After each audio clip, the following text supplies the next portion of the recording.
এখানে তো আজাব হচ্ছে কেন? আল্লাহ আল্লাহ আল্লাহ আল্লাহ, চতুর্দিকে আগুন কেন? আল্লাহ, আমার বুক পুড়ে যাচ্ছে।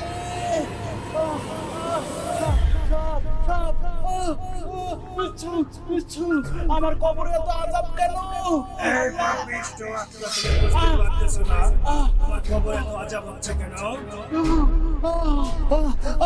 না, আমি বুঝতে পারছি না আমার কবরে এত আজাব কেন। পৃথিবীতে এক নজরে তাকিয়ে দেখো, তুমি পৃথিবীতে কি কাজ করে মৃত্যুবরণ করেছিলে? না না না, আমি শোনেন, আমি কারো টাকা মারি খাওয়াই না, ঠিক আছে? মারি খেলে বড় টাকা মারি খাবো। আপনার যে বগুড়ির মতো 2-4 টাকা, এটা আমার মারি খাওয়ানো অভ্যেস নাই, বুঝছেন বাবা? হ্যাঁ হ্যাঁ, ওই মিলে কাঠ লাগে দাও বাবা,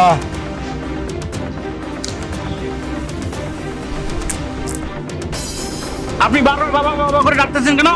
দেখতেছেন আমি ফোনে কথা বলতেছি, ব্যবসার কাছে আমি কথা বলতেছি। কি বলতেছেন বলেন? বাবা বাবা বাবা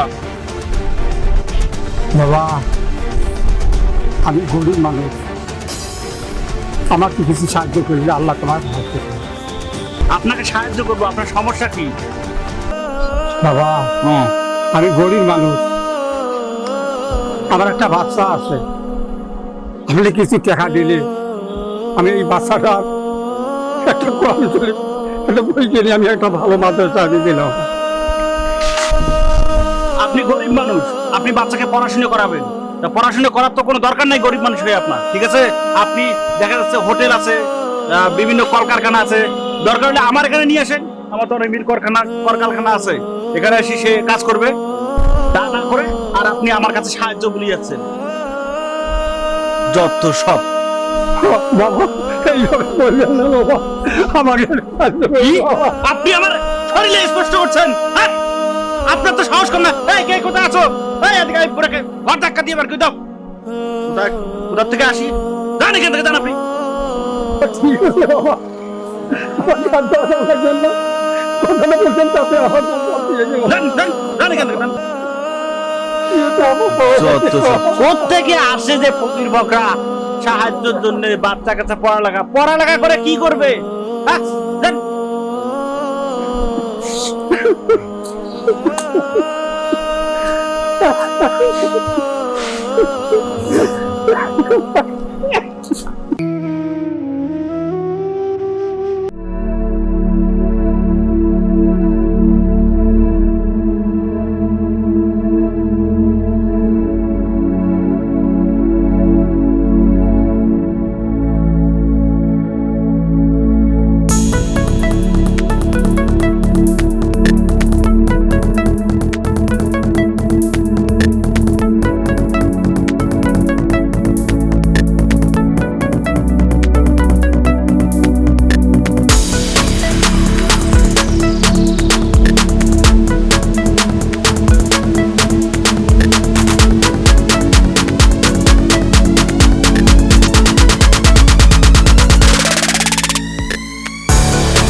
আমি এই বাচ্চাটা কিভাবে আমি লেখাপড়া করাবো?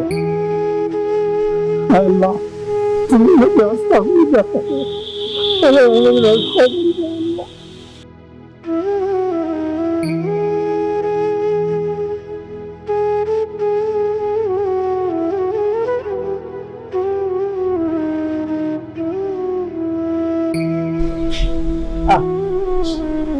নামাজেরও তো সময় হয়ে আসলো, এখানে রাস্তার ধারে বসে চাচা কান্না করতেছে, না দেখে আসি।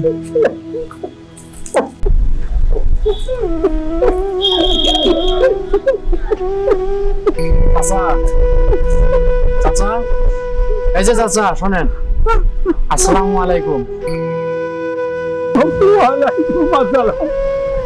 চাচা, আমি রাস্তা দিয়ে যাচ্ছি নামাজ পড়বো, এই সময় দেখলাম আপনি রাস্তার ধারে বসে এভাবে কান্না করতেছেন। চাচা, আপনি কিসের জন্য কান্না করতেছেন এইভাবে বসে, একটু বলেন তো। বাবা, হ্যাঁ, আমি তো খুব গরিব মানুষ বাবা, আমার একটা বাচ্চা আছে,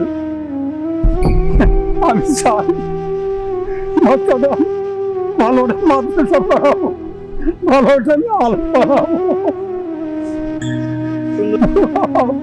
আমি তো বাড়ি তাড়ে গেছি বাবা, কেউ আমাকে 10,000 টাকা সাহায্য করলে না বাবা। বুঝতে পারছি চাচা, শোনেন আমি কি বলি। চাচা শোনেন, এই বিষয়ে আপনাকে মন খারাপ করা যাবে না চাচা। শোনেন, আপনি এই বিষয়ে মন খারাপ করবেন না। আর আপনাদের দোয়ায় আল্লাহ তাআলা আমাকে যা দিয়েছে আমি সন্তুষ্ট। আমি আমার বাসার পাশে একটা মাদ্রাসায় ছোটখাটো একটা চাকরি করি। চাচা, আমি আপনাকে কথা দিতেছি, আপনার বাচ্চার লেখাপড়া করার জন্য যতটুকু খরচ লাগে আমি বহন করবো চাচা। আপনার এই কষ্ট, আপনার এই দুঃখ আমি বুঝতে পারছি চাচা। আমিও একসময় আপনার এই ছেলের অবস্থার মতো অবস্থা আমি ফেস করছি। চাচা শোনেন, আমি কথা দিতেছি, আপনার বাচ্চার লেখাপড়া করার জন্য যতটুকু খরচ লাগে আমি বহন করবো। আচ্ছা চলেন, নামাজের সময় হয়ে আসছে, আমরা মসজিদে গিয়ে নামাজ পড়বো। চলেন, নামাজের সময় আসতেছে, আপনি মন খারাপ করবেন না। আপনার ছেলের মতো অবস্থা আমি ফেস করেছি। আমি আপনার কথা দিয়েছি না, আপনার ছেলে যতটুকু খরচ লাগে লেখাপড়া করতে আমি দেবো। আমি মন খারাপ করবো না। চলেন। আল্লাহ আল্লাহ আমাকে আরেকবার সুযোগ করে দাও, আমি দান করব। আল্লাহ, আমি গরিব মিসকিনকে দান করি নাই, আমার অনেক টাকা পয়সা থাকা সত্ত্বেও আমি দান করি নাই। আল্লাহ আল্লাহ আমাকে আর কষ্ট দিও না, আমাকে আরেকবার সুযোগ করে দাও। তুমি জানো না, মানুষ পৃথিবীতে একবার মৃত্যুবরণ করলে সে আর পৃথিবীতে যেতে পারে না। তাই অনন্তকাল এই ভয়ঙ্কর কবর আযাব আমাকে ভোগ করতে হবে। এ থেকে কোনো রক্ষা হবে না, কোনো ক্ষমা হবে না।